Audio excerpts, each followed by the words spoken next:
Ilya টপুরিয়াকে তো সবাই চেনে, কিন্তু ইন্ডিয়ান টপুরিয়াকে কজন চেনে?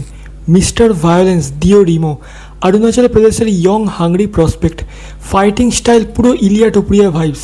লাস্ট উইক আতুর্ত এমএমএর ইভেন্টে একটা ইনসেন বক্সিং কম্বো ইউজ করে অপোনেন্টকে জাস্ট আউট কোল্ড নকআউট করে দিয়েছিল। সবচেয়ে ইন্টারেস্টিং ব্যাপার, এই সেম নকআউট কম্বো ইউজ করে ইলিয়া টপুরিয়া আলেকজান্ডার ভলকানোভস্কিকে নকআউট করে চ্যাম্পিয়ন হয়েছিল। ক্রেজি নকআউট পাওয়ার, নিখুঁত স্ট্রাইকিং আর র অ্যাগ্রেশন, দারুণ পোটেন্সিয়াল দেখাচ্ছে মিস্টার ভায়োলেন্স।